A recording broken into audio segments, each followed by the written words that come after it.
반갑습니다. 미래의 가이드 황성수입니다. 여러분 혹시 암 치료제 중에서 스마트 폭탄이라고 불리는 약이 있다는 이야기 들어보셨나요? 정상세포는 건드리지 않고 오직 암세포만 정확히 찾아가서 공격하는 차세대 항암제입니다. 바로 ADC 항암제인데요. 지금 전 세계 제약사들이 이 ADC 기술을 선점하기 위해 수십조 원을 투자하고 있습니다. 우리나라 기업들도 이 치열한 경쟁에 적극 뛰어들고 있는데요. 과연 ADC는 어떤 기술이길래 이렇게 주목받고 있을까요? 그리고 우리는 어떤 기업을 눈여겨봐야 할까요? 지금부터 하나씩 살펴보겠습니다. 먼저 ADC가 무엇인지 쉽게 설명드리겠습니다. ADC는 안티바디 드러그 컨주게이트의 약자인데요. 우리말로는 항체 약물 접합체라고 합니다. 조금 쉽게 비유해 볼게요. 항체는 정확한 주소를 찾아가는 배달원이고요. 약물은 소포 안에 들어있는 물건입니다. 이 둘을 연결해주는 끈이 바로 링커인데요. 배달원인 항체가 암세포라는 정확한 주소를 찾아가면 그때 링커가 풀리면서 강력한 항암제가 암세포 안에서 터지는 구조입니다. 기존 항암제는 정상세포까지 함께 공격해서 부작용이 컸었는데요. 하지만 ADC는 암세포만 골라서 공격하기 때문에 부작용은 줄이고 치료 효과는 높일 수 있는 것이 큰 강점입니다. ADC 시장은 2024년 기준 약 124억 달러, 우리 돈으로 약 16조 원 규모인데요. 그런데 2034년에는 299억 달러, 약 40조 원까지 성장할 것으로 전망되고 있습니다. 10년 만에 2배 이상 커지는 시장인데요. 이미 성공 사례도 나와 있습니다. 엔허투라는 ADC 치료제는 단일 품목으로 메가 블록버스터급 매출이 기대되는 대표 사례로 꼽히고 있습니다.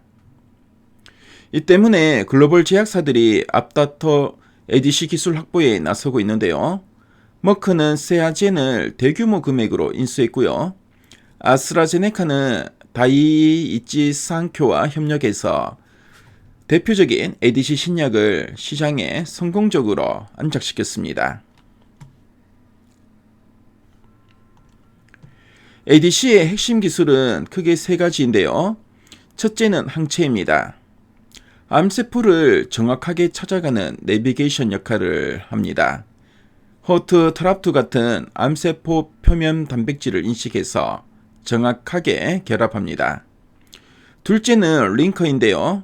항체와 약물을 연결하는 끈인데 이 기술이 ADC 성공의 핵심이라고 해도 과언이 아닙니다. 혈액 속에서는 절대 끊어지지 않아야 하고요. 암세포 안에 들어가면 정확히 풀려야 합니다. 최근에는 베타글루쿠로니데이스 효소에 반응하는 차세대 링커 기술이 주목받고 있습니다. 셋째는 페이로드인데요. 실제로 암세포를 죽이는 최종 무기입니다. 대표적으로 토포아이 소모레이즈 억제제가 사용되고요. 암세포의 DNA를 파괴해서 세포를 사멸시킵니다.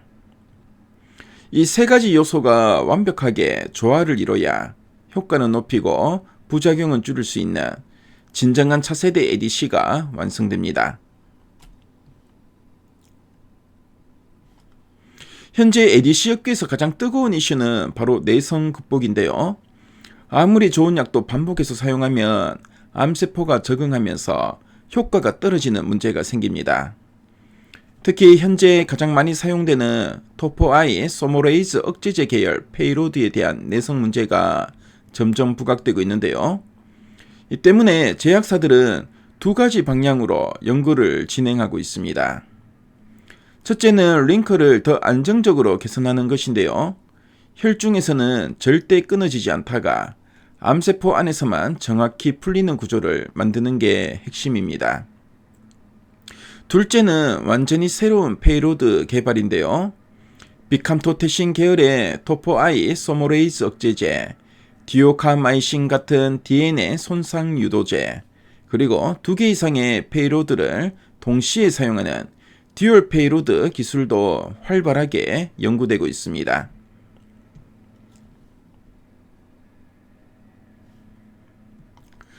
자, 그럼 주목할 기업들을 하나씩 살펴보겠습니다. 첫 번째 기업은 리가캠 바이오입니다. 국내 ADC 기술을 대표하는 기업으로 평가받고 있는데요. 첫 번째 투자 포인트는 베타글루쿠로니데이스 기반의 차세대 링커 기술입니다. 혈중 안정성이 높고 암세포에서만 선택적으로 약물이 방출되도록 설계되어 있습니다. 두 번째는 다양한 페이로드를 적용할 수 있는 플랫폼을 확보하고 있다는 점인데요.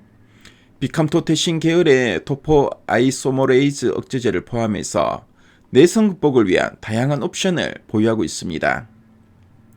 세 번째는 글로벌 빅파마와의 파트너십인데요. 존슨앤존슨, 아스트라제네카, 오노약품 등과 기술 이전 계약을 체결하며 계약금과 함께 단계별 마일스톤 수익을 확보하고 있습니다. 현재도 다수의 ADC 파이프라인이 글로벌 파트너사들과 함께 임상 단계에서 개발 중이라는 점이 가장 큰 강점입니다.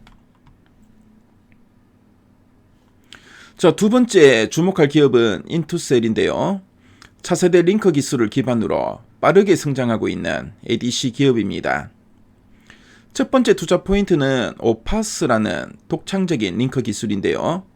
기존 링커로는 접합이 어려웠던 페놀 계열 페이로드까지 안정적으로 붙일 수 있습니다.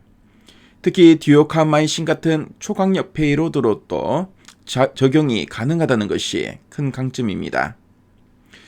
두 번째는 PMT라는 페이로드 변형 기술인데요. 페이로드의 친수성을 높여서 독성을 줄이고 안정성을 개선하는 기술입니다. 세 번째는 삼성 바이오 에피스와의 공동 연구 계약인데요. 다수의 타겟에 대해 옵션 계약을 체결한 상태이고요. 본 계약 체결 가능성이 중장기 핵심 모멘텀으로 평가받고 있습니다. 자체 파이프라인도 순차적으로 임상 단계에 진입해서 기술 검증이 본격화되고 있습니다. 세 번째 주목할 기업은 큐리언트입니다. 새로운 기존의 페이로드를 기반으로 차세대 ADC 시장에 도전하고 있는 기업인데요. 첫 번째 투자 포인트는 CDK7 억제제라는 차별화된 페이로드입니다. 기존 토포아이 소모레이즈 억제제 내성을 극복할 수 있는 새로운 기전입니다. 두 번째는 글로벌 기업 시나픽스와 협업해서 듀얼 페이로드 ADC를 개발하고 있다는 점인데요. 기존 ADC 구조에 CDK7 억제제를 결합해서 효과를 극대화하는 전략입니다. 현재 여러 허투 타겟 ADC 파이프라인이 비임상과 초기 임상 단계에서 개발 중인데요. 기존 치료제 대비 효능과 안정성 개선이 기대되고 있습니다. 과거 임상 중단 이슈로 인해 재무 부담이 있었지만 이후 구조 개선과 자금 조달을 통해 연구 개발을 다시 정상화한 상황입니다. ADC 시장은 현재 머크, 아스트라제네카 같은 글로벌 빅파마들이 주도하고 있는데요. 하지만 국내 기업들도 독자적인 링커와 페이로드 기술을 확보해서 빠르게 핵심 플레이어로 도약하고 있습니다. 특히 베타글루쿠로니데이스 기반의 차세대 링커 기술 분야에서는 글로벌 상위권 경쟁력을 인정받고 있습니다. 실제로 국내 기업들은 글로벌 제약사들과 수천억 원에서 수조 원 규모의 기술 이전 계약을 체결해서 존재감을 확대하고 있습니다. 자, 마지막으로 투자 시에 꼭 확인해야 할 포인트인데요. ADC는 임상 성공 여부에 따라 기업 가치가 크게 달라진다는 점입니다. 따라서 임상 일정과 데이터 발표 일정은 반드시 체크해야 합니다. 두 번째로 기술 이전 계약의 마일스톤 달성 여부가 실제 수익으로 이어지는 핵심 변수라는 점이고요. 세 번째는 경쟁 환경이 매우 치열하다는 점입니다. 동일한 타겟을 두고 여러 기업이 동시에 개발 중이기 때문에 데이터 차별화 여부가 중요합니다. 자, 네 번째는 바이오 기업 특성상 연구개발 비용 부담이 크기 때문에 재무 안정성과 자금 운영 능력도 반드시 점검해야 합니다. 자, 지금까지 차세대 항암제 ADC와 국내 주요 기업들에 대해 살펴봤는데요. ADC는 단순한 신약을 넘어서 앞으로 암치료 패러다임 자체를 바꿀 플랫폼 기술입니다. 그리고 우리 기업들도 이 흐름의 중심에서 빠르게 성장하고 있습니다. 리가켄 바이오의 검증된 ADC 플랫폼과 인투셀의 독창적인 링커 기술, 그리고 큐리언트의 차세대 페이로드 개발까지 각 기업마다 뚜렷한 강점을 갖고 있습니다. 투자하실 때는 임상 일정과 파트너십 진행 상황, 그리고 재무 구조를 종합적으로 점검하시고 단기 주가 흐름보다는 기술의 본질적인 가치를 중심으로 판단하시길 바랍니다. 자, 오늘 방송이 여러분의 투자 판단에 많은 도움이 되었으면 좋겠습니다. 자, 그럼 이상으로 마무리하겠습니다. 네, 지금까지 미래의 가이드 황승수였습니다. 네, 감사합니다.